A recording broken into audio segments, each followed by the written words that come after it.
I sit in the living room where Sunday prayers once echoed, the same walls that heard every family argument, and watch the light flicker across my mother's pearls. Dad clears his throat, sliding a Bible toward me as if it were a contract. My brother smirks, arms folded, while Pastor Collins hovers like a judge. Clara, Mom says, her voice too calm. You've brought shame on us. The silence tightens. My phone buzzes in my lap, one message that could change everything. I'm Clara Bennett. I'm 34 years old. And, for the past decade, I've built a steady career as a financial analyst in a large firm. Numbers, projections, and deadlines have been my battlefield. And I've learned how to fight hard for every victory. Just last week, I wrapped up a massive project that had kept me in the office past midnight more times than I'd like to admit. When my manager stood in front of the team and praised my work, promising me a bonus, I smiled politely. But inside, I felt something deeper than pride. It was survival. That's how it has always been for me, earning everything with my own two hands. I can't remember a time when things were simply given. During college, I spent most nights behind the counter of a small coffee shop, wiping down tables long after midnight. The smell of burnt espresso clinging to my clothes. My classmates would leave campus to join their families for weekend getaways. But I stayed behind, exhausted, calculating whether this week's tips could cover next month's rent. What still stings, even after all these years, is how different life looked for my younger brother, Derek. While I dragged myself through double shifts just to pay tuition, Derek was handed a brand new car the day he turned 18, the same summer I worked 2 jobs. He was posting photos from Europe, Paris, Rome, Barcelona, his smile wide, his carefree spirit shining. My parents paid for it all without a second thought. I told myself it didn't matter, that I was strong enough to carry my own weight. And, in many ways, I was. But late at night, when exhaustion made me vulnerable, I couldn't stop the question from echoing in my head. Why was my effort invisible while Derek's desires were always met? Now, in the polished glass towers where I spend my weekdays, colleagues see me as successful, independent, even untouchable. They don't see the young woman who counted every penny to keep the lights on, or the daughter who learned early that love in her family was not divided evenly. That invisible wound has shaped me as much as my hard-earned victories. And yet, as I left the office that night with my manager's praise still ringing in my ears, I couldn't have guessed that the next phone call would unravel everything. The call came just as I was unlocking my apartment door. I saw my mother's name on the screen, and for a moment I thought about letting it go to voicemail. But something in me said to answer. Her voice trembled the second I said hello. Clara, she whispered. Your father had a mild heart attack. He's stable now. But we need the whole family together. Please, come home. Meeting at night now, Mitt. I froze in the hallway. My father had always been a strong figure, stoic, unshakable. The kind of man who rarely showed weakness. The thought of him in a hospital bed made my chest tighten. And yet, behind the worry, another voice crept in. Cautious. Almost skeptical. My parents had a way of calling me back only when it served a purpose. Still, what kind of daughter would I be if I ignored this? All right, I heard myself say. I'll leave tonight. Not. I threw clothes into a suitcase without much thought, packed a few essentials, and was back in my car before the hour was over. The highway stretched dark and endless, the headlights carving narrow tunnels of light through the night. As the miles rolled by, memories crowded in like unwelcome passengers. I saw myself at 10 years old, pressed against the backseat window while Derek sat in the front, laughing with Dad. I remembered begging to go to summer camp, only to be told it was too expensive. Then watching Derek get signed up without question 2 years later. The resentment was old, familiar, but it stirred in me now as the road blurred beneath my tires. I shook my head, trying to clear it. This wasn't about the past. My father had been ill, and I needed to be there. That was what mattered. Still, unease sat heavy in my stomach, like I was driving not just toward my hometown, but toward something I couldn't quite name. Hours later, the faint glow of the town appeared on the horizon. My grip on the steering wheel tightened. I had been gone long enough that everything felt distant. Yet the weight of family expectation was still there, waiting like a trap I could almost sense but not see. If I had known then what awaited me, that this trip wasn't about my father's health at all, I might have turned the car around. But sometimes life lures you forward with the softest of lies, and you only realize the truth once the door closes behind you. By the time I pulled into my parents' driveway, the house looked almost unchanged from my childhood.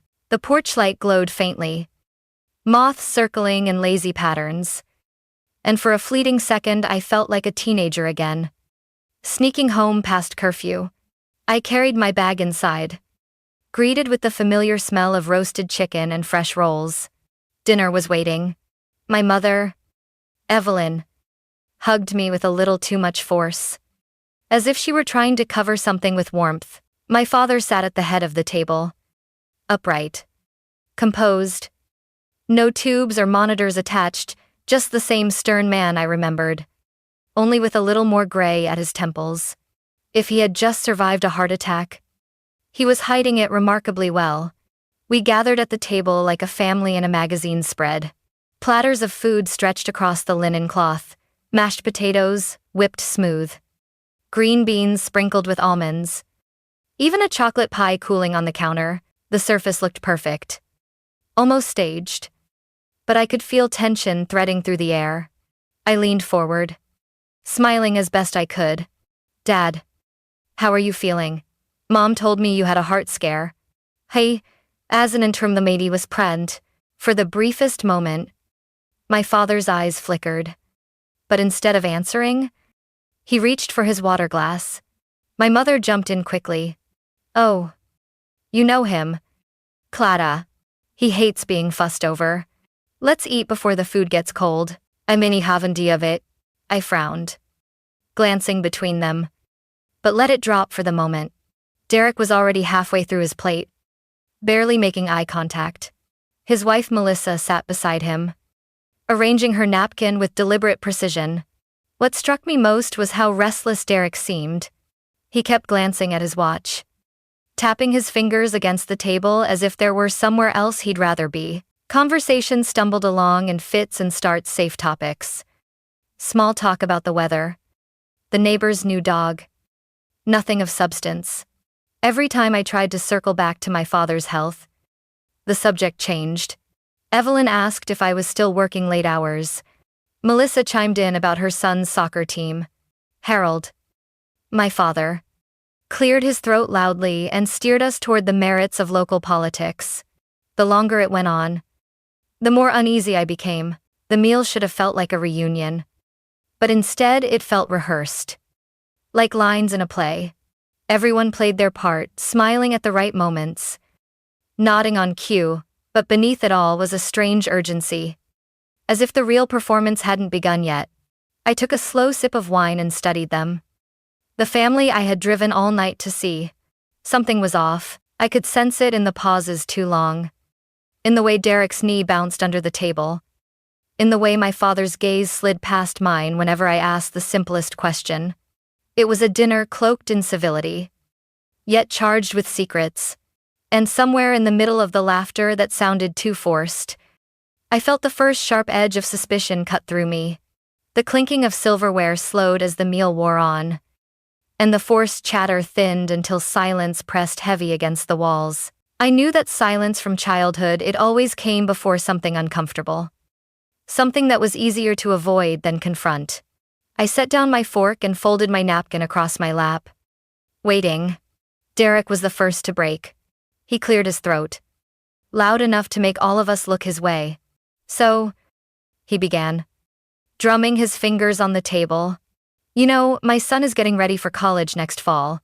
This is Rav Hazen Tenorver for 8th grade." I nodded politely. I'm not sure where this was going. "That's great news. He's a smart kid. I'm sure he'll do well. He's test compet." Derek didn't smile. Instead, He leaned forward, elbows on the table in a way that always irritated my father when we were younger. "The thing is," he said slowly, "tuition is a nightmare. We've been looking at the numbers. And even with scholarships, there's a huge gap." He stessed compet. I waited for the usual parent-to-parent complaints. Maybe a story about student loans or the outrageous cost of dorms. But then he looked at me too directly. Too intently. "My boy needs help covering it. About 40,000. As at work." The words landed like stones in my stomach. For a moment, I thought I must have misheard. "I'm sorry," I said, blinking. "Are you asking me?" Derek didn't answer right away. He just sat there, expectant. While Melissa smoothed her napkin again as if she'd rehearsed this moment and wanted no part in speaking it aloud, my father reached for his glass, staring at the ice cubes as though they were suddenly fascinating. My mother kept her eyes fixed on the roast chicken, carving it into pieces that no one asked for. The silence was worse than Derek's request. Their avoidance spoke louder than words. I forced a laugh, brittle at the edges. "I mean, of course, I want the best for him. But surely this isn't my responsibility." No one corrected me. No one rushed to soften Derek's demand or to tell me I'd misunderstood. They just let the air grow heavier. The unspoken expectation stretching between us. I felt my pulse in my throat. All the late nights at the office. The endless hours I had poured into building a career. I had given me independence I was proud of. But here, in this dining room, it wasn't my accomplishment they saw. It was a resource. A bank account with my name on it. I studied each of them in turn, searching for some sign of reason. My father wouldn't meet my gaze. My mother offered me a tight, weary smile that looked more like apology than love. Derek sat poised, waiting, as if the decision had already been made for me. The warmth of dinner was gone. In its place grew a cold certainty that I hadn't been called home because of my father's health. I had been summoned. And suddenly, I understood whatever came next. This night was never meant to be about family. It was about money. Derek didn't let the silence stretch much longer. He pushed his chair back just slightly, then reached into the pocket of his blazer. When his hand came out, he wasn't holding a wallet or a folded napkin. He was holding a single sheet of paper. He smoothed it flat against the tablecloth, the way a man lays down a card he knows will end the game. "This," he said with a kind of false calm, "is the agreement. Nothing complicated. Just a loan contract. 40,000. Enough to get my son through without worrying. You'd sign here." His finger tapped at the line with my name already printed neatly beneath it. My stomach dropped. I stared at the paper, at the way my name looked so permanent there. Like this had been drafted long before I'd even walked through the front door. The neat columns of numbers blurred for a second, before my eyes refocused. $40,000. Not a casual favor. Not something you slip into conversation over Sunday dinner. My voice caught in my throat. I swallowed hard. "You already had this drawn up?" Derek leaned back, satisfied, as though he'd finally laid bare the purpose of the entire evening. He didn't answer my question. He didn't need to. The truth was written in ink right in front of me. I looked to my father, hoping, just hoping that he would say something, that he would put a stop to this circus. But Harold only adjusted his glasses and avoided my gaze. My mother dabbed at the corners of her eyes with her napkin, whispering something under her breath about family obligations. Melissa shifted in her seat, her lips tight, waiting for me to pick up the pen. The room seemed smaller, the air thicker. I could hear the clock ticking from the living room, steady and relentless, as if marking the seconds until I either surrendered or exploded. I felt cold all over. Not from fear, but from clarity. Every mile I had driven back here, every comforting thought I'd forced myself to believe about reconciliation, about family bonds, dissolved in that moment. I hadn't been invited home out of love or concern. I'd been summoned to play the role of rescuer, whether I wanted to or not. My chest ached, not from guilt, but from disappointment that cut deeper than anything Derek could have said. My family wasn't even pretending anymore. They had turned me into a solution. A transaction. The edges of the paper curled slightly under the weight of Derek's hand. He was smiling now, subtle. Smug, as if he'd already won. I looked around that table one more time. At my mother's downcast eyes. At my father's stony silence. At Melissa's simmering impatience. And at Derek, who seemed so sure I would give in. The realization hit me like a blow. This wasn't a request. This was a trap. Carefully baited with guilt, and dressed in the disguise of a family meal, and sitting there, with the contract staring back at me. I knew the first act of this night had reached its cruel crescendo. The silence after Derek slid that paper across the table seemed endless. I could feel every set of eyes on me. Waiting, the weight of expectation pressed down. As if I were supposed to just nod. Pick up the pen. And make everyone's life easier except my own. I straightened in my chair. I folded my hands together. And let my voice come out calm. Steady. Almost too soft at first. I can't. I said. I'm still paying off my own student loans.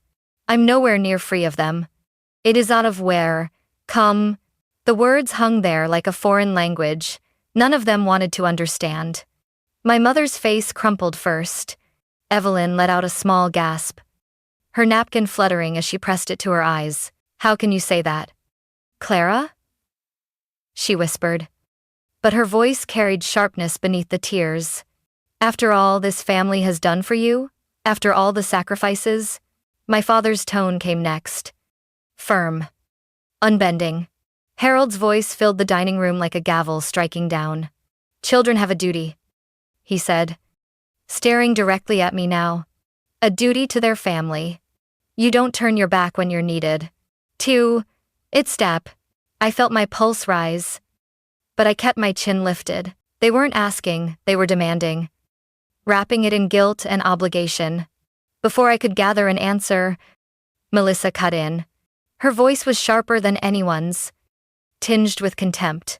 She leaned forward, elbows on the table, her perfect manicure tapping against her wine glass. Clara, how do you even hear yourself? You're being selfish. You've always been selfish. Derek has a son who deserves a chance. You're sitting here acting like money matters more than family. Also, her words sliced through me. But not in the way she hoped. Instead of guilt, I felt anger simmering low in my chest. Selfish. That word again. As if standing up for myself automatically made me the villain. I drew in a breath, scanning their faces one by one. My mother sniffling into her napkin. My father glaring with authority. Melissa practically spitting venom. Derek still silent. Watching me like a predator watches its prey. I'm certain that if the others pushed hard enough, I would fold. The dining room spun a little. Not from dizziness, but from the sheer intensity of their eyes circling me. I felt surrounded. Cornered. Like prey in my own childhood home. I'm not saying I don't care. I managed. My voice firmer now, though I could hear the tremor of rage beneath it. I'm saying I cannot. You're asking me to jeopardize my future. My stability. For something I didn't create. $40,000 isn't pocket change. It's a lifetime of work. I'm into self-tax. No one wanted to hear it. Evelyn's sobs grew louder. Harold shook his head slowly. Disappointment etched into every line of his face. Melissa gave a short, bitter laugh. As though I had just proven every ugly thing she already believed about me. The camera, if there were one, would have caught me right then, sitting upright in my chair. Eyes darting between the people I once believed would always protect me. Realizing they had closed ranks against me instead. I wasn't part of the family at that table anymore. I was the obstacle. The enemy. And for the first time that night, I felt the heat of my own fury rising. Pressing hard against the calm exterior I fought to maintain. I thought the storm would stay contained within the walls of my parents' dining room. But I was wrong. It followed me back to work like a shadow. A few days later, while I was sorting through my inbox, An email from HR landed with the subject line, "Investigation, Notice." My stomach dropped. According to the message, someone had logged into confidential salary files under my account. It was described as a serious breach, the kind that could cost me my career. For a long moment, I just stared at the words, rereading them, feeling the heat rise up the back of my neck. After years of working twice as hard as anyone else, after fighting to be taken seriously, this was how my record might be tarnished by something I didn't even do. I marched down to HR, clutching the printed email like a shield. The director, a woman named Janine, greeted me with the kind of polite, wary smile you give someone you already suspect of wrongdoing. She gestured for me to sit. "Clara, this isn't personal," she began, folding her hands on the desk. "But, accessing payroll files without clearance is a major violation. It's not knowing the state." I leaned forward, keeping my voice steady, though my insides were shaking. "I didn't access those files. I know exactly how strict the system is. I wouldn't risk my career over something like this. I can do active video." Janine raised an eyebrow. "Then how do you explain the login activity under your account?" That was when the pieces started to click. My mother's best friend, Linda, had been bragging just last month about her daughter. Paige bright, tech-savvy, good with computers. And I remembered Evelyn mentioning over dinner how Paige was helping out around their office. My stomach clenched. I swallowed hard. I think someone used my credentials. I don't know how they got them. But it wasn't me. If you check the timestamps, you'll see I was in a client meeting during one of those logins. "He answer is very furling is his crive." Janine tapped on her keyboard, pulling up the records. She squinted at the screen, frowning. "You're saying you have proof?" "Yes," I said firmly. "I keep my Outlook calendar updated. Every meeting, every call. Cross-check it. If I'm lying, you'll know. But I'm telling you the truth." "Where?" Her expression softened slightly, curiosity edging out suspicion. "All right, we'll review your records." When din apting got and wait will. The next day she called me back. The evidence matched my claim perfectly. It wasn't just that I was elsewhere during the so-called logins. There were security camera clips showing me physically present in a different office wing. HR confirmed the activity came from a different IP address altogether. When Janine sat across from me again, her tone had shifted. "Clara, I owe you an apology. Clearly, you weren't the one who accessed those files. We'll close this investigation immediately." It was a sate. Relief washed over me. But it was laced with anger. Someone had deliberately put me in jeopardy, and I had no doubt who was behind it. Paige hadn't pulled this off alone. Someone in my family must have fed her the idea. Or even my login information. Walking back to my office, I forced myself to keep my shoulders straight, my face composed. No tears, no cracks. Not here. They wanted me rattled, broken, questioning myself. But I wouldn't give them that. For the first time in days, I felt a flicker of pride. I had defended myself. Not with shouting or tears, but with facts, logic, and grit. I had walked into that office accused, and I walked out vindicated. But as I sat at my desk and stared at the screen, I knew this was only the beginning. My family had crossed into my professional life now, and once they opened that door, there was no telling how far they'd go. I thought surviving that HR meeting would finally give me a breather. I had proven my innocence. I shown my strength. But peace didn't last long. My phone started buzzing nonstop at my desk, unknown numbers at first. Then Derek's name flashing across the screen again and again. He left voicemails too. Each one more urgent, more condescending. "Clara, pick up. You can't ignore family forever. Another one. You're making things worse for Mom. Just do the right thing." By the fourth call in an hour, my palms were sweating. I silenced the phone, shoved it into the drawer, and tried to focus on the report in front of me. but the ringing echoed in my head. My family had found a way to seep into the one place I thought I was safe, my job. And then came the moment I'll never forget. I had just returned from grabbing coffee when I saw him. My father, Harold, standing in the lobby of my office building. As if he owned the place. He was still in his Sunday suit. Hair slicked back. Posture rigid with that air of authority he always carried. "Clara," he called across the polished floor. Heads turned. Coworkers paused mid-step. The receptionist glanced at me with wide eyes. My father marched toward me. His voice booming. "You need to stop this nonsense right now. You're embarrassing the family. I've now." The heat rushed to my face. I wanted the ground to swallow me whole. I could feel every pair of eyes in that lobby watching as my private nightmare became public spectacle. I lowered my voice. Desperate. "Dad. You can't be here. Please. This is my workplace. It will see it in of the fank spect of it." But he wouldn't lower his. He never did. "Your mother is in tears because of you. Your brother is carrying all the weight. Do you even care what you're doing to us?" I froze. All the composure I'd built. All the armor I'd tried to wear at work. It cracked right there under the fluorescent lights. Security eventually stepped in, politely escorting him outside. But the damage was done. Whispers followed me back up the elevator.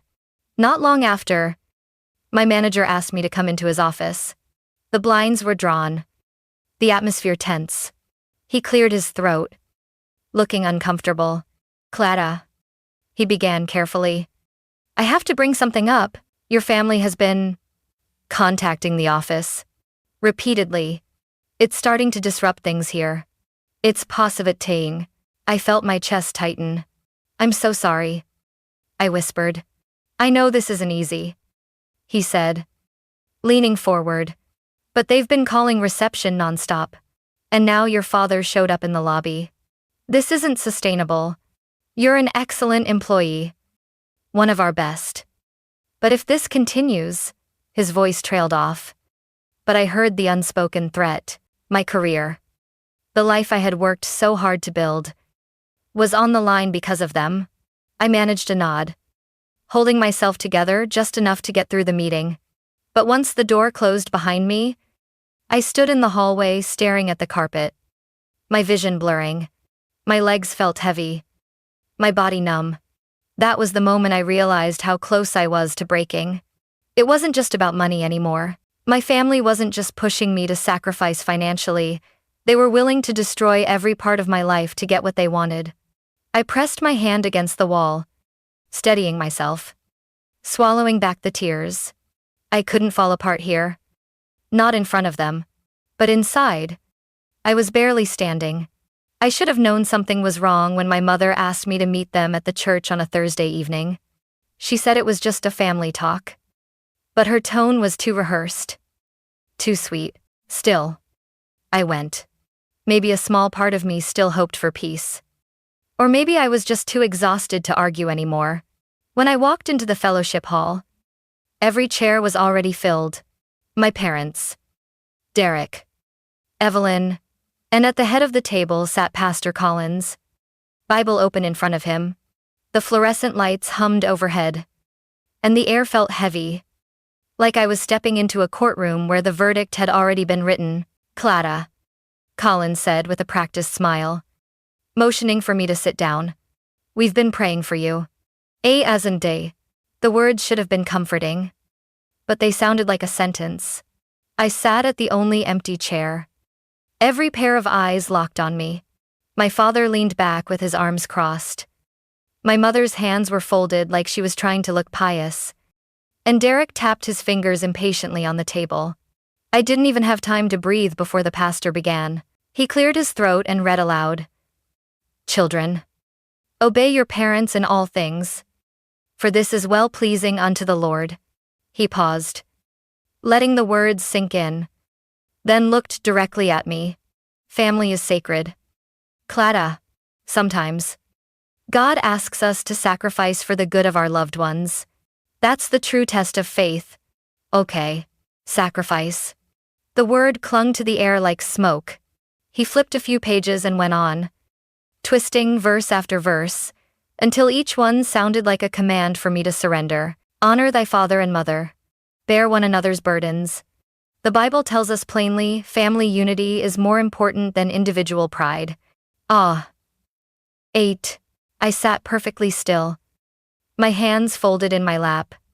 But inside I was trembling. Not from guilt, but from the weight of being cornered. It wasn't a conversation. It wasn't even a prayer. It was a performance. And I was the villain cast in their script. My mother dabbed her eyes with a tissue. Clara, can't you see? We're only asking you to do what's right. God put you in a position to help. To refuse, it breaks our hearts. I think formant.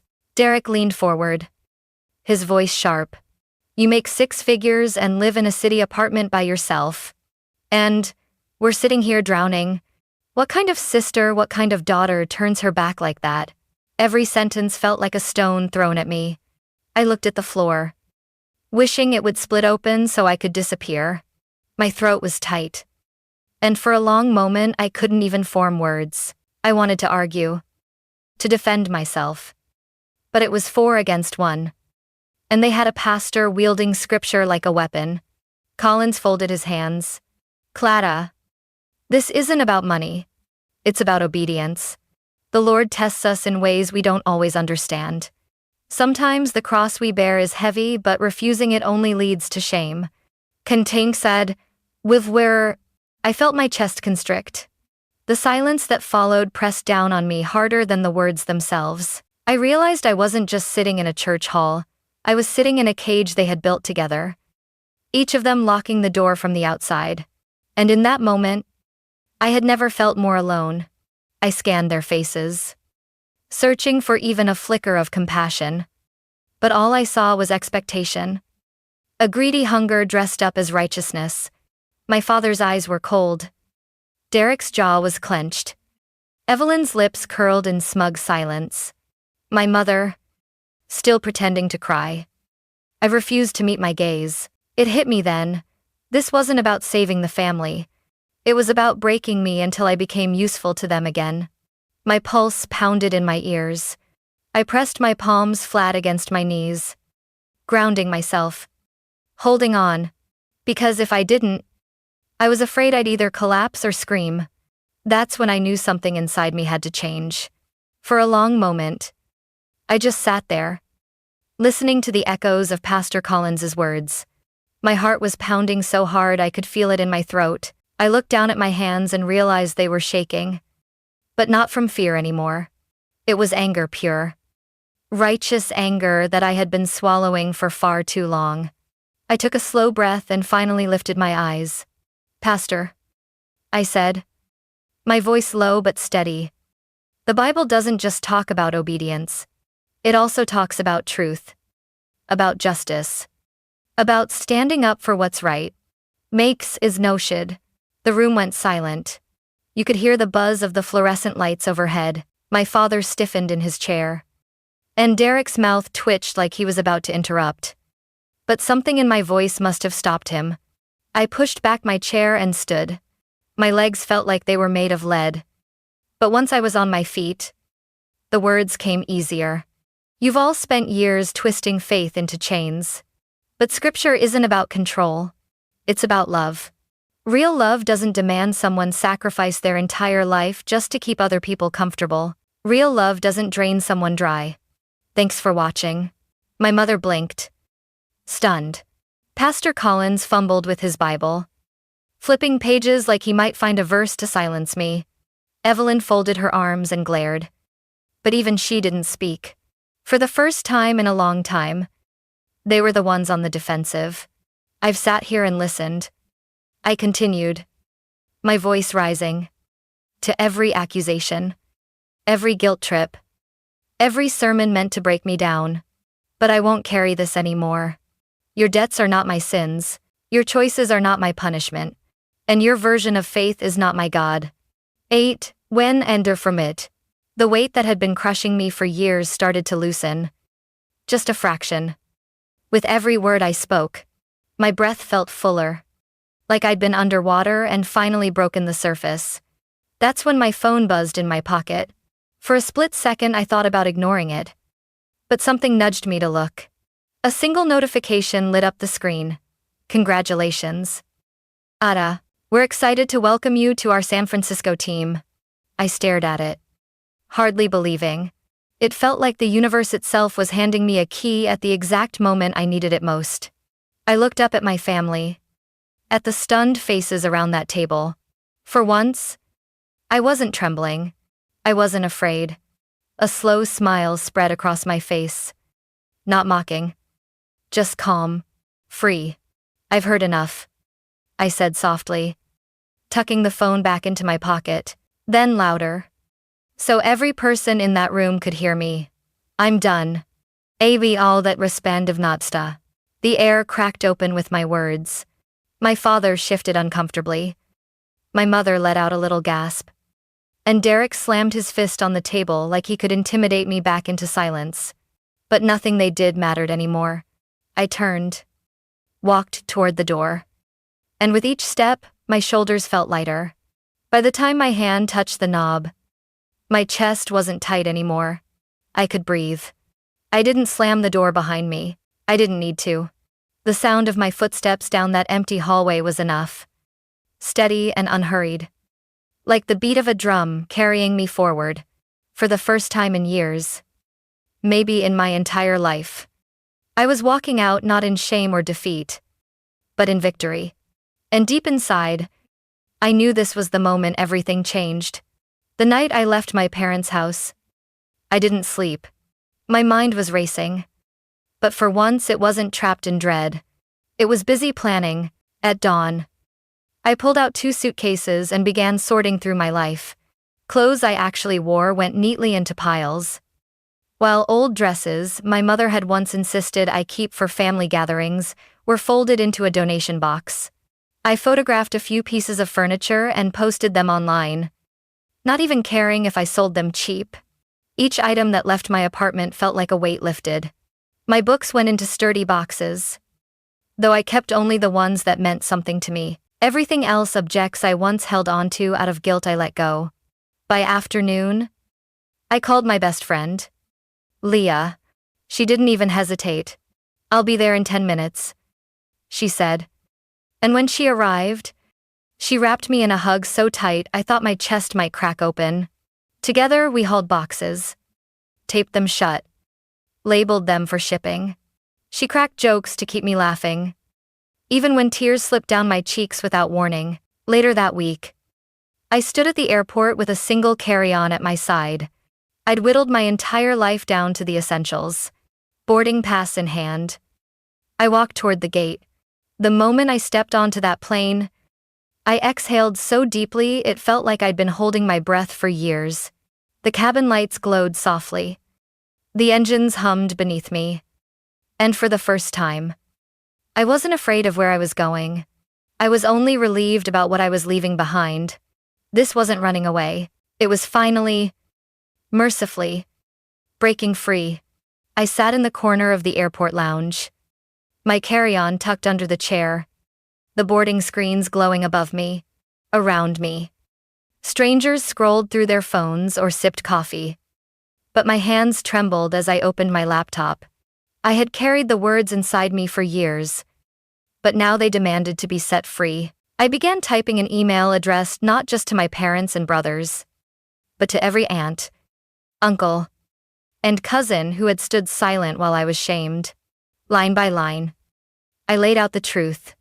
I reminded them of every cruel dinner table remark, every time they cornered me at church, every manipulative phone call that left me sleepless. I attached screenshots of messages Derek had sent to my workplace, records of calls at ungodly hours, the note from my manager warning me my family's behavior was becoming a liability. Then I told them plainly what I had never dared to say. I was no longer their scapegoat. I was no longer the vessel for their disappointment. And from this moment forward, I was cutting off all contact. My fingers hovered over the keyboard for a long moment. A strange calm washed over me, heavy and light all at once, as though the room itself had gone still. Then, slowly but deliberately, I pressed send. Encrusting. On the screen. The tiny paper airplane icon flew off into the digital ether. In that instant, my chest opened like a window in spring. The noise of the terminal returned the rolling suitcases.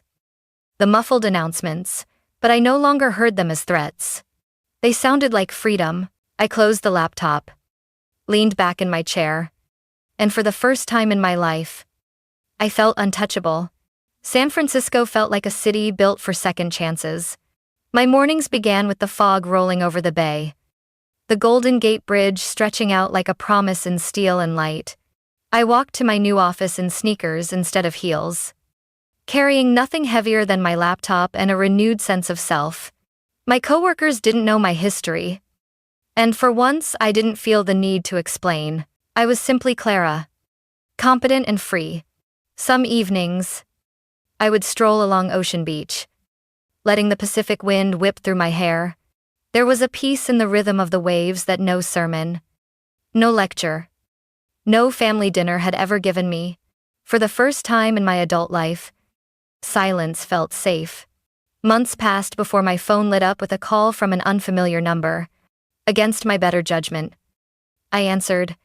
It was my cousin Anna. Her voice was soft, almost broken, as she told me things had unraveled back home, financial troubles no one could ignore, cracks in the family's carefully polished image, and whispers that Pastor Collins was under scrutiny for manipulation. She said she was sorry. Sorry for staying quiet. Sorry for letting me carry the burden alone. I listened. Not with anger but with a strange detachment.